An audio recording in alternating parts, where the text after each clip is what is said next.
Why are you an atheist? I don't know. I'm an incredibly scientific person. It doesn't have anything to do with proof. It's just not something that I choose to believe in. So you're just an atheist for social reasons as well. I guess you could say that. You can't live that out, and you know it. And don't lie to yourself and me. You can't live that out. You cannot live as if my explanation. The reason I hit him was because sociologically, I was programmed to smack a guy with that type of glasses and that little bit of goatee.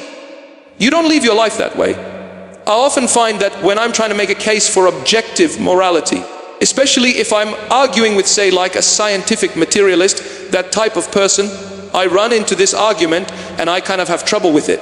They basically make the case that ethics basically evolved as a kind of just an evolutionary system. We learned to get along, and we did these things because that's how we best survive, and that's why we have this ingrained sense of morality.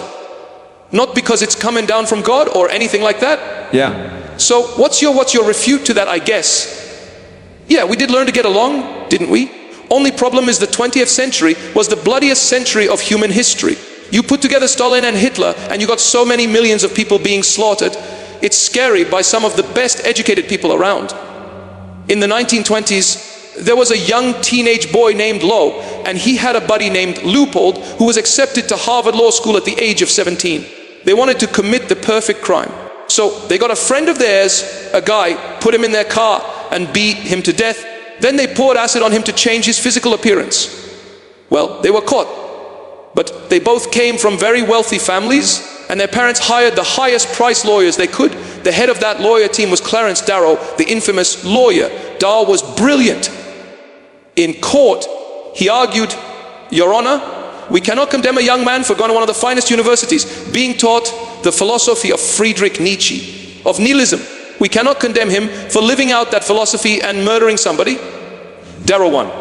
The kid was not given the death penalty. What's the bottom line?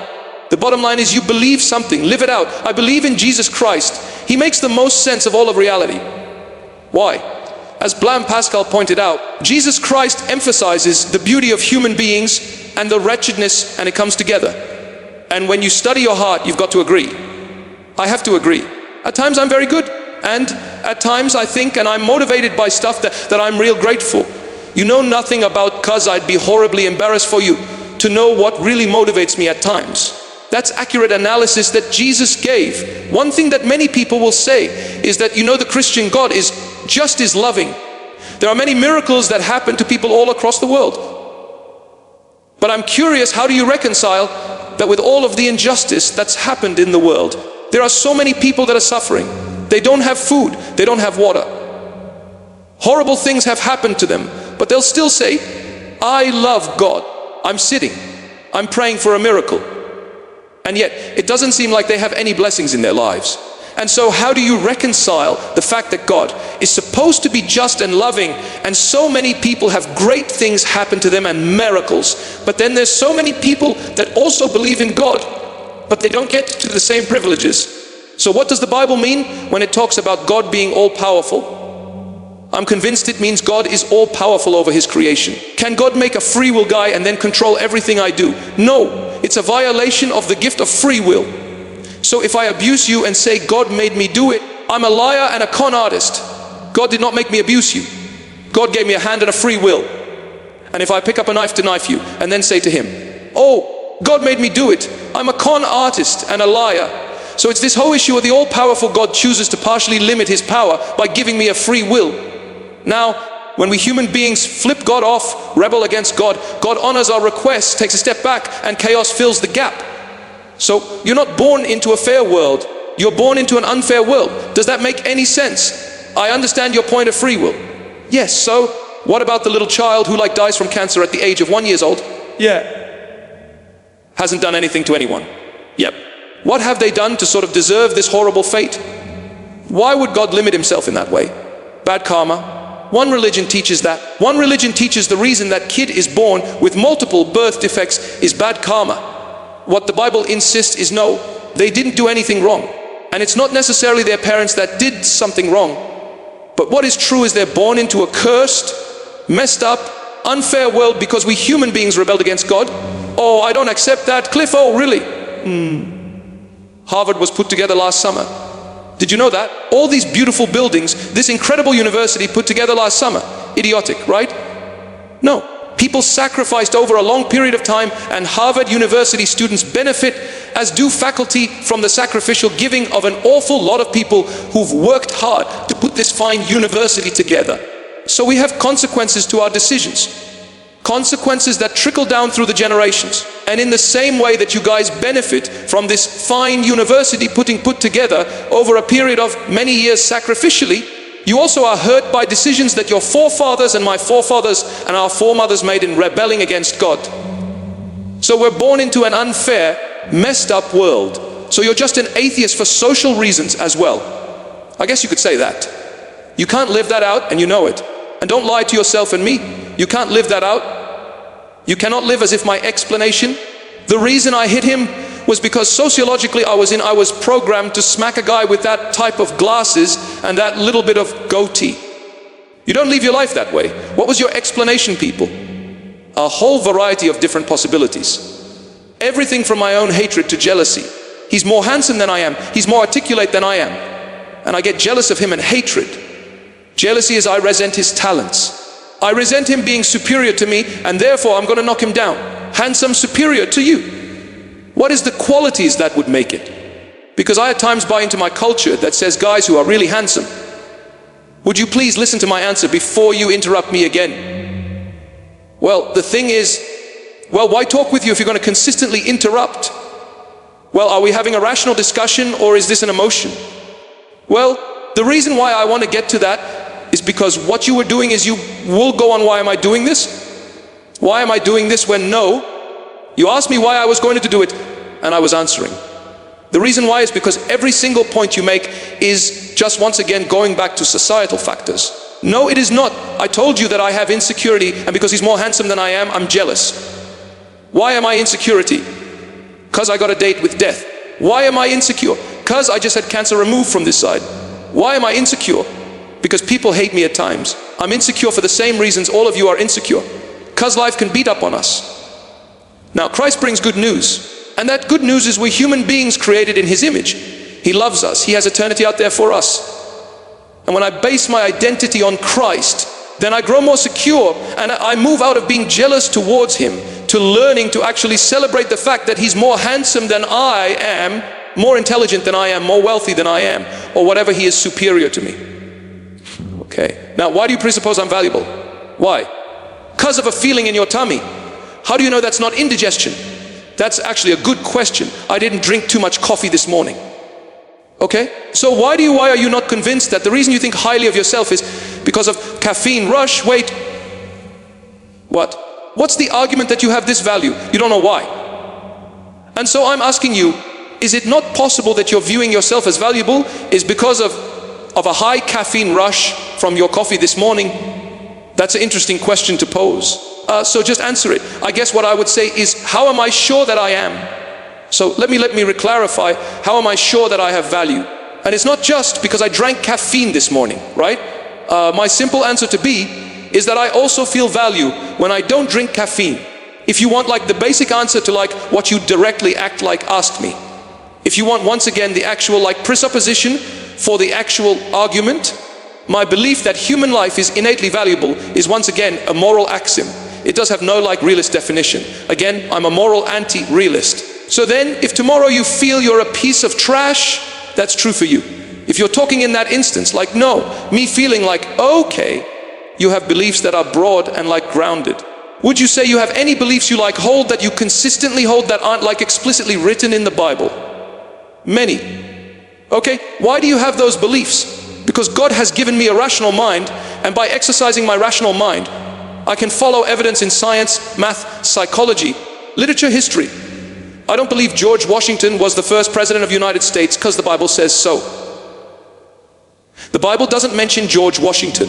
I study history, the trustworthiness of eyewitness testimony, and that's why I'm convinced George Washington was the first president of the United States. I am convinced that Muhammad was a real person.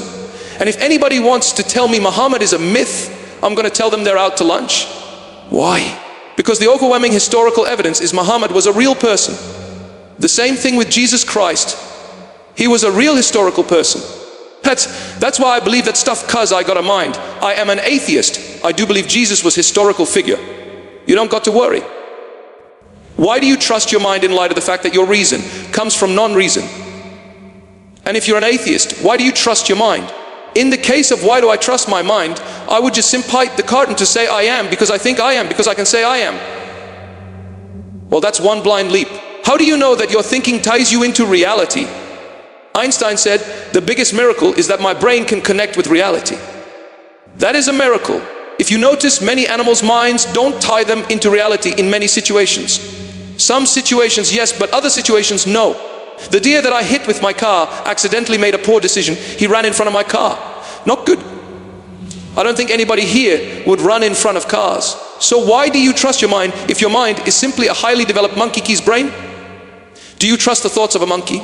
Is that me or you? Okay, another fun question to talk about. In this case, I would once again just cite that as for my existence as a human being. What I know is reality is what this process is. That is a fact for both you and me. What you know is reality is what this process. Yeah, okay. So in that instance, whatever mess of gray matter up here is processing is my reality in terms of what I perceive. You can of course go further beyond that, which you get into like actual like society as a whole. But in the case of like, why do I think what I believe is correct? Because it is the reality present to me, and my positions are mutable based upon evidence that could change that positions. But if you believe that your mind comes from the irrational, if you believe that your reason comes mean by the rational, yeah, chaos. If there is no God, you believe that order came about by chance out of chaos. And part of that means you believe that the rational mind that you so treasure, because you're very articulate, you obviously think, but you believe that this mind that you treasure so highly is a cosmic accident. There is a breakdown there. Do you believe it's impossible for anything complex to be like created by accident? Is that what you're trying to argue? I'm saying the rational does not come from the non-rational. Order does not come from chaos.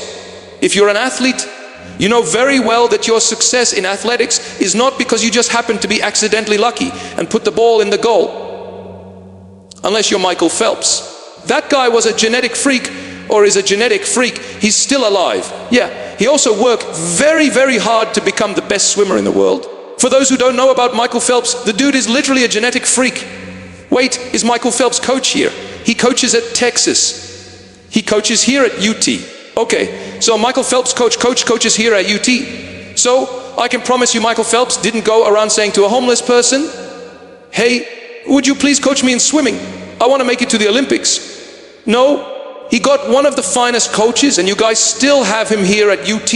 And I can promise you the coach doesn't say, oh, do whatever you want to do and we maybe will make the Olympics. No, they drill these guys hard. And you don't become a postdoc student in mathematics because you sort of just flitted and flirted away going to party after party. You got to grill your brain, discipline it. So don't give me this gibberish that order and design come about by chance. Don't give me this gibberish that the rational mind is the result of the irrational. That's stupid for me. I can't believe that there's too much order and design in this world for me to think that just came about by chance.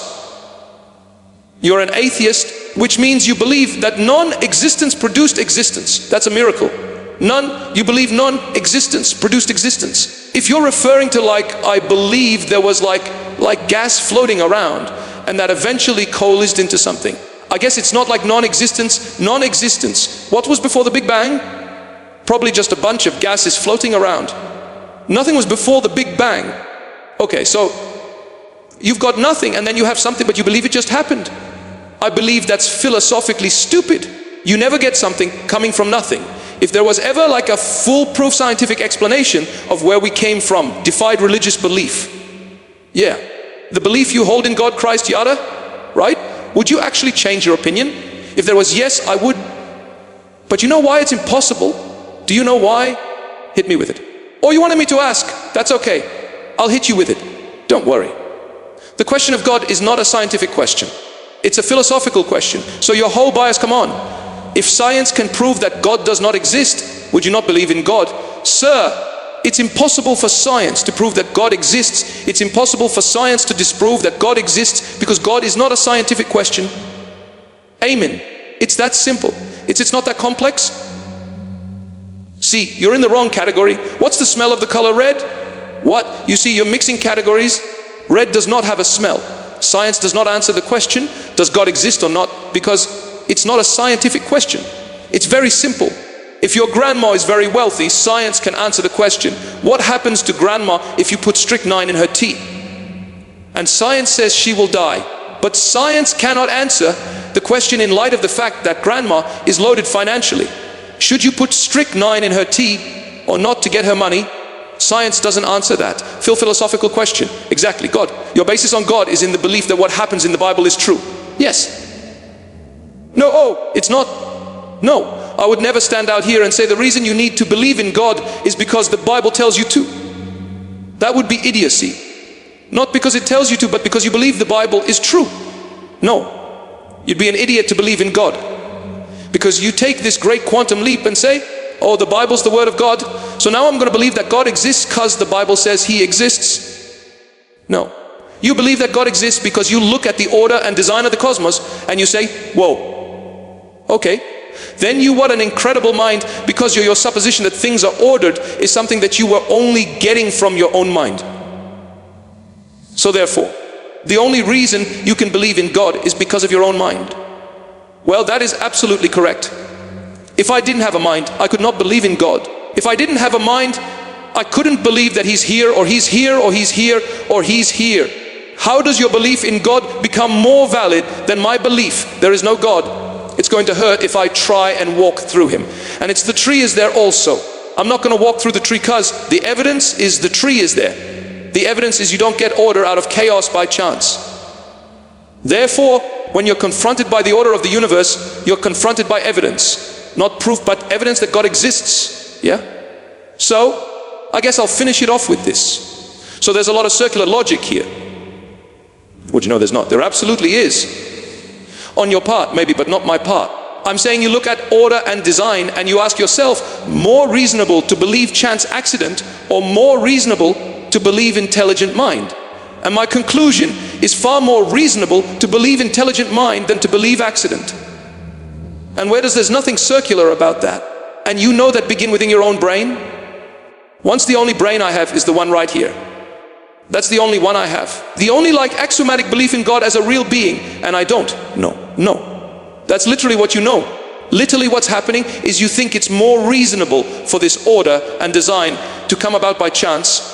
I think it's more reasonable to believe that this order and design comes about as a result of an intelligent mind. That's where we disagree. Let's be honest. I mean, if you want to say that I believe that the current world exists because there isn't a God, or you believe in there is one, then yeah.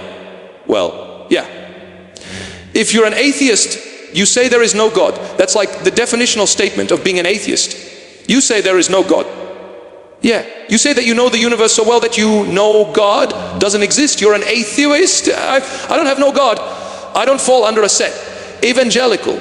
Okay? Yeah. That's a bold assertion, actual based off of no evidence. But yeah, go ahead. Actual getting into the interesting questions. So sin, I'm guessing you would define those based on biblical rules of 10 commandments. Of course, being the basic, Yeah. How would you define sin? I would believe sin is, breaking the 10 commandments is one of them. But even more frequently in the Bible is talking about this word epipomeia, which means making a good thing and an ultimate thing. And so if you make your hair, your handsome hair, the ultimate thing, then what if you lose that hair and become bald? Well, you're going to become very depressed if that's your God. That's your ultimate thing. So sin is no. No, you better keep it in your proper place. I enjoy my hair, growing it out. But if I go bald, that's okay. So that's part of what sin is. Okay, so that's going to be your definition. No. That's not my definition. That's the Greek that is used over and over again by the Apostle Paul in the New Testament. You go look it up yourself. Epimeia, it means hyper desire.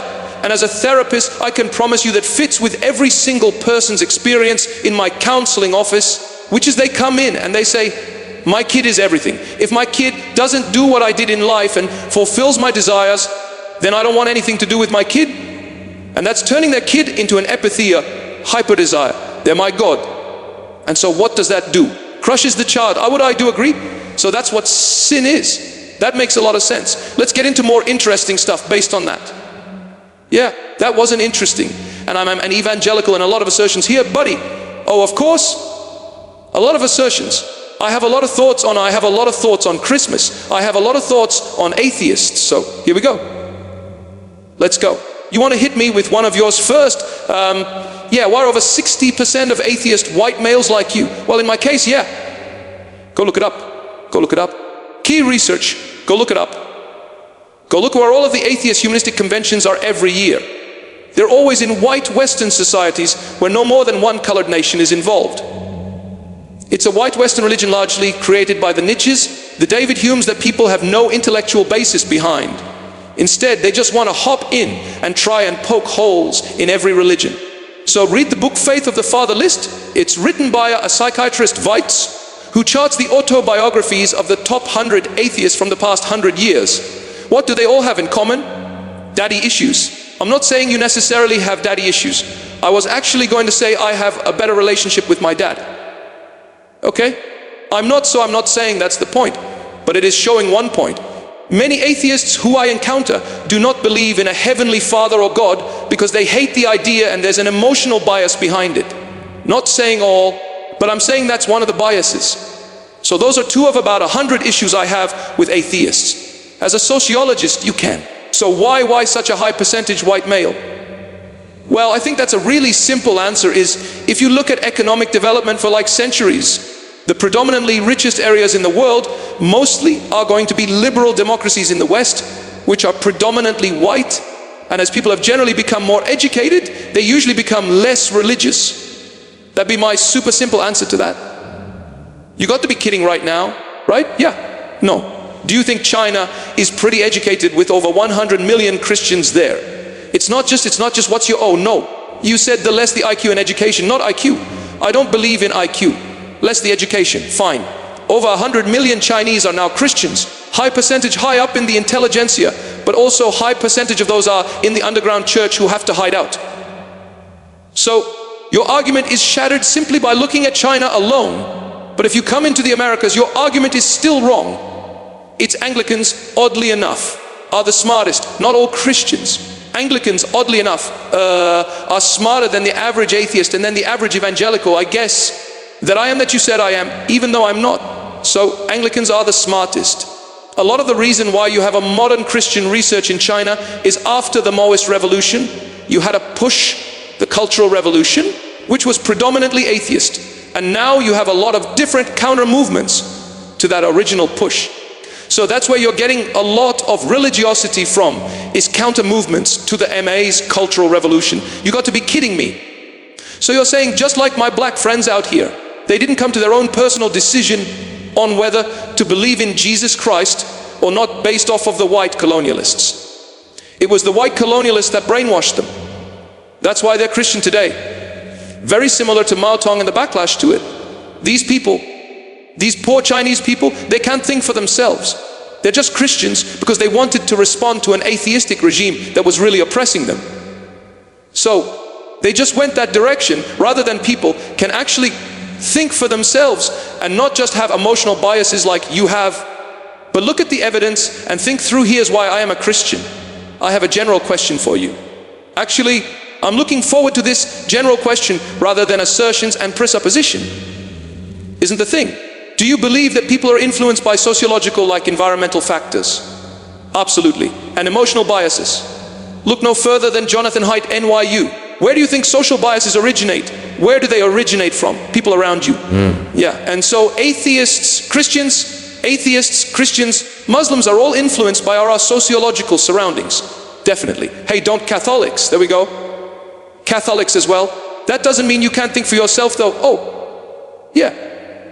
Definitely people can have opinions, but actually do you know statistically he is a pastor and he's my father and I'm his son. Statistically, I should not be a Christian anymore.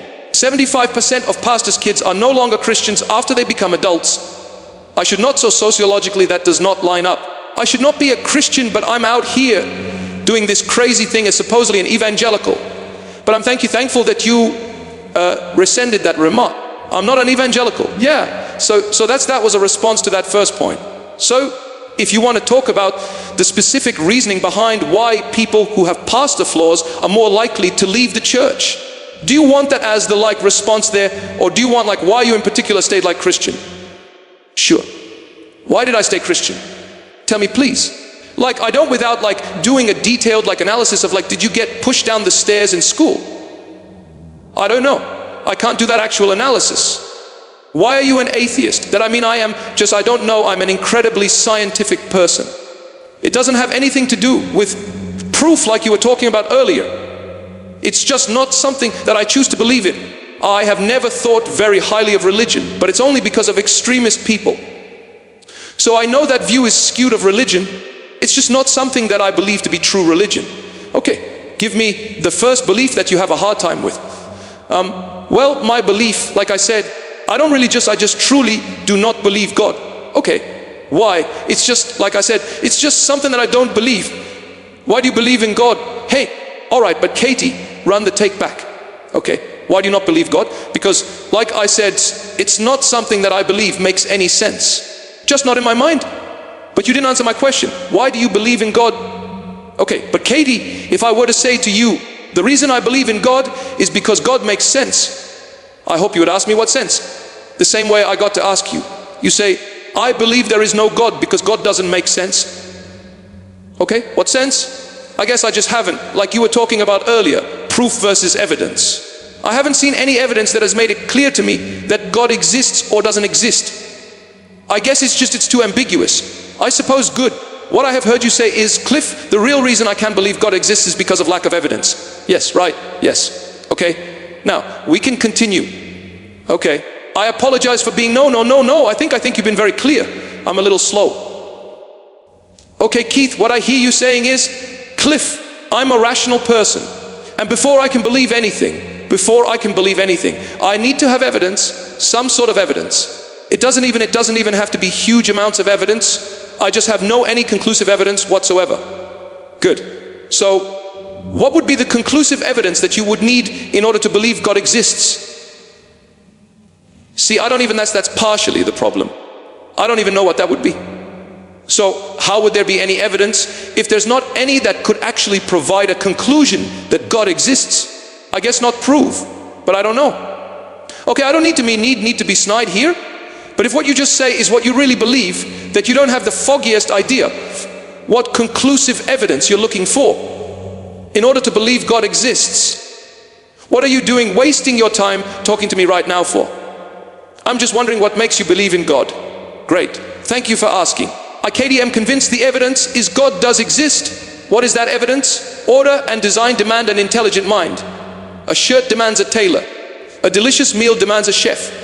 An automobile demands an engineer. A building demands an architect and a builder. To think that order and design come about by chance, nothing in my observation validates that. A watch points to a watchmaker.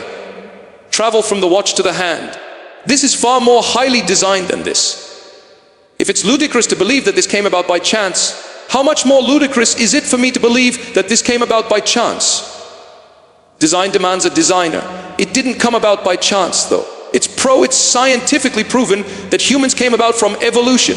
There is conclusive scientific evidence that that is exactly what happened.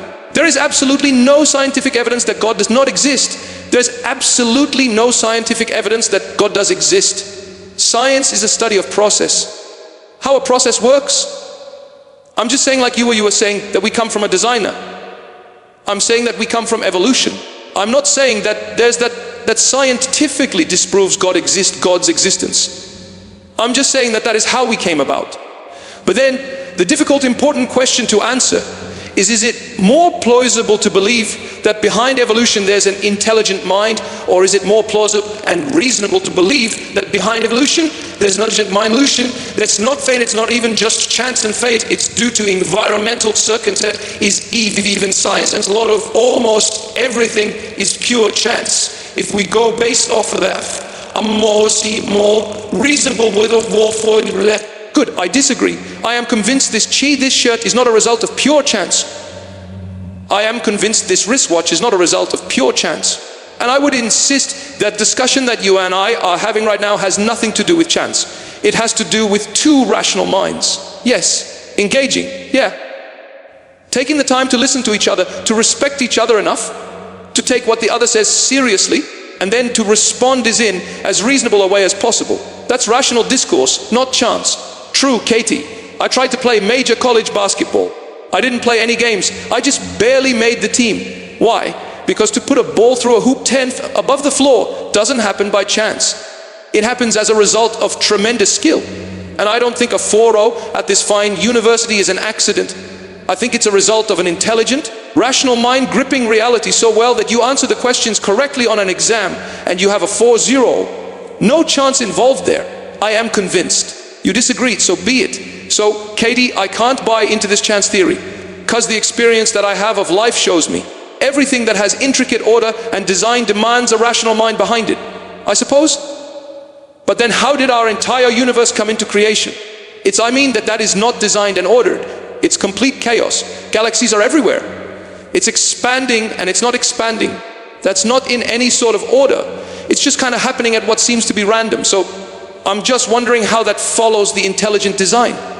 Kati, if you and I are standing next to each other at Cape Kennedy when the spaceship is blasted out going to the moon, and if you turn to me and say, how's it going to get there? And I say, by chance. You're going to be incredulous. You're going to say, wait a second. Millions of hours of hard work by tremendously trained scientists. That's why this spaceship is getting to the moon. And then I say, fine. If a spaceship can't get to the moon by chance, how on earth can a universe as complex as ours come together by chance? How else would it have come together with an intelligent mind behind it? The same way the spaceship is going to hit the moon, not by chance, but because there's an incredible amount of intelligent mind behind it. So, the universe comes about as a result of an intelligent mind, I suppose. But I mean, again, like I said, there's no design to the universe really. The fact that our planet Earth is the perfect distance from the sun, the perfect size to even hold an atmosphere. The fact that it's far enough away from the sun to even contain water is pure chance. We could have been thrown onto a planet like Mercury and been burned up alive instantly. But instead, we ended up on this planet that happens to be perfect for human existence and any life at all.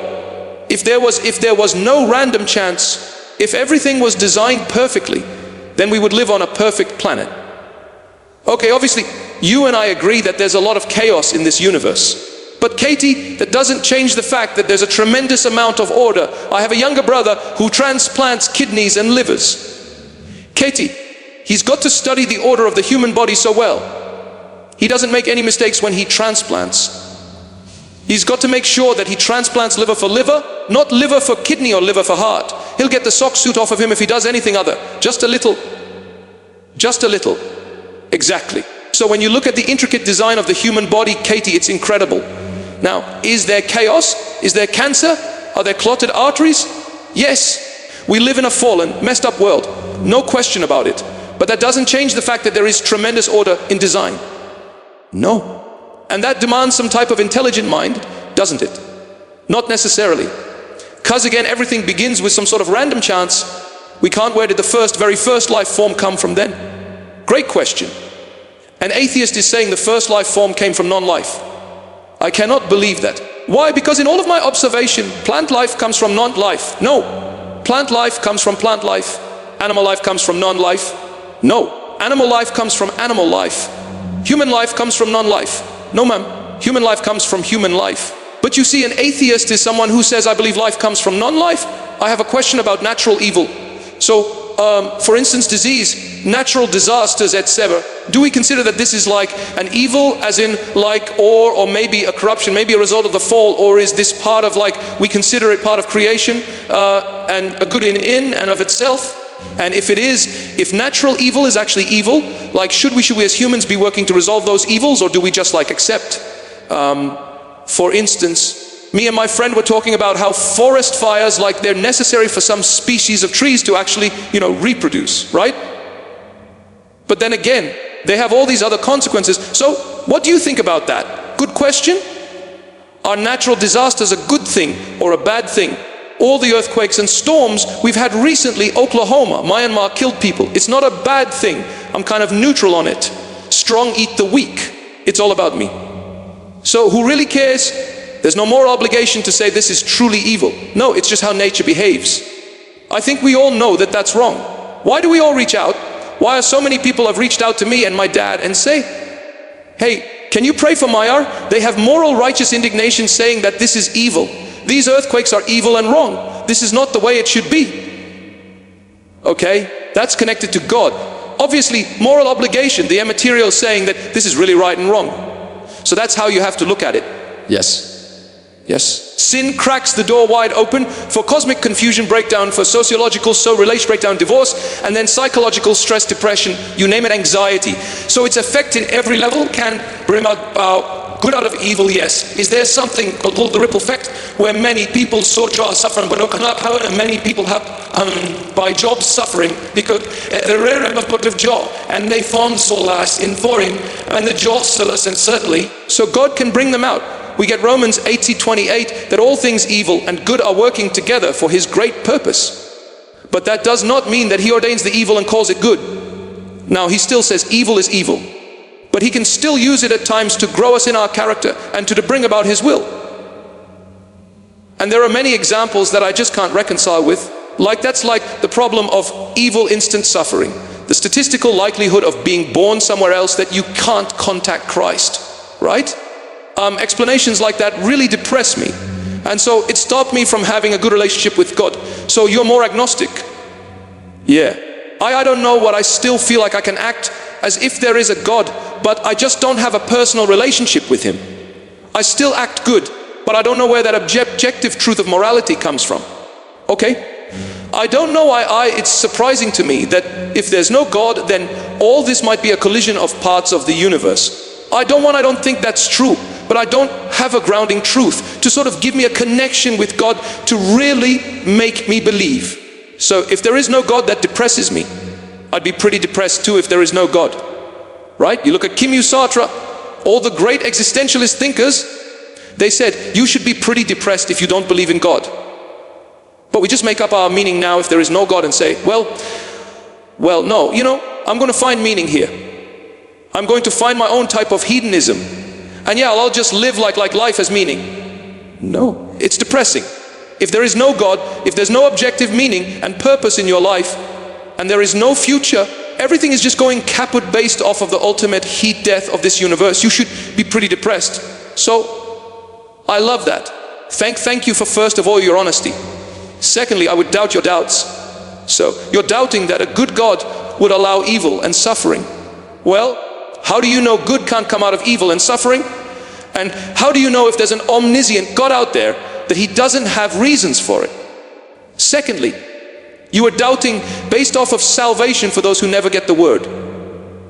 Well, how do you know that they never get the word? How do you know God doesn't reveal himself to them in a way that's very different from how he has revealed himself to you at Harvard? I mean, why does he have to reveal himself in the exact same way to a very different person living in a very different land? You might say you can build a hospital on an ant's nest, and you say we destroyed your home, but look at all this great that came from. So, like divine wisdom is beyond all of us here, you can never understand him. But that's never a satisfying answer, because that raises more questions to me, because you would be assuming a benevolent creator.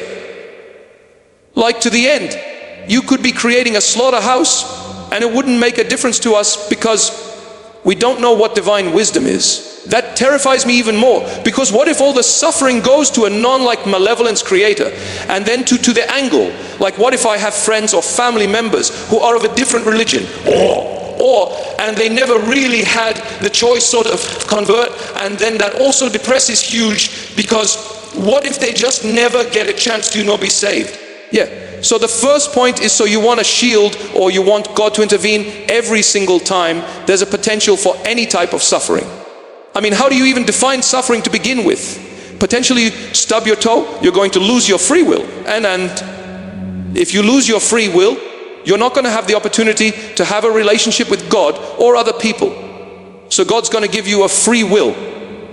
And within that free will, there will be suffering based off of sin, based off of breakdown cosmically of this order that we have in this world, in this cosmos. There's going to be suffering.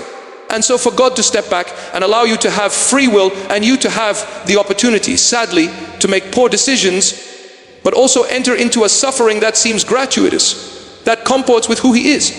He's not malevolent just because he steps back and says, I'm going to let you make your own decision whether to follow me or not. No. He's actually loving you because he's not being a jealous boyfriend. You don't need to get a restraining order on God.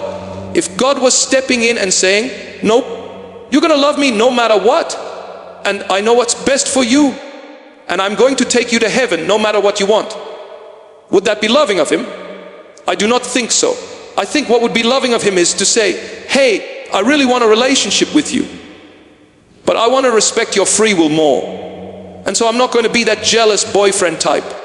So if you want to go and date a different worldview, I'm going to step back and say, unfortunately, I love you, but I'm going to let you do that. Think suffering is necessary, but I can't wrap my head around innocent suffering. Like, what possible good can a child dying leukemia to the like? I know this is sort of a cliche, but like suffering could teach me about protection and defense, and the trace of history can teach me about dangers of political system, but with an innocent suffering of whether I'm or disease, a person or a very lovely thing, and a human was done where I push your way, bestand every all manners, but you can't really have a disease with that. What me? So what was me that could let us say? We don't have an answer to that, and I would beg you to look at alternatives. There's a reason why Christianity is called the suffering religion, suffering worldview, because it's the only one that offers a pretty good alternative to suffering. Do you think atheism makes sense? Don't think so. Do you think Hinduism, Buddhism, Islam? Do you think hedonism and just saying, I'm just going to go drink whenever I suffer? Do you think David Goggins, who says, just go run 15 miles when your parent dies in order to deal with that pain? Do you think that makes the most sense in terms of stoicism? I don't think any of those come close. So you're exactly right. We're still going to have questions with the Christian faith. But you do know that if somebody dies for you, at the very least, they care about you and they love you. And if the claim is through the power of His Holy Spirit that He suffers with you today, that there's going to be great change, and that ultimately has a future where every tear from every eye is going to be wiped away. Well, now you have some pretty good promises when it comes to dealing with your suffering. But I'm going to challenge you when it comes to leukemia and other issues. Well, pastors, we've seen many people die of cancer. I've seen a woman who's a quadriplegic. She said, I am so pleased to be a quadriplegic, even though I hate it at the same time, but I'm pleased in the sense of I get a closeness in my relationship with God now, unlike I ever had when I had full use of all my limbs. And so we see people not only come to know Christ, but grow exponentially in their relationship with Christ. And then others see it and come to know Christ and live way more fulfilling lives from that type of pain. Where I don't know you, if you could just say stupto, good quadriplegic, oh, there's growth in it. And there's growth coming obviously closer to Christ, but fall on a suffering God, don't fall in atheism, which says shouldn't be big deal or just key. You just key on your suffering, there's no more obligation evil. A suffering, there's more ends, there's more ways exist. Thank you so much. Absolutely. Good questions, man.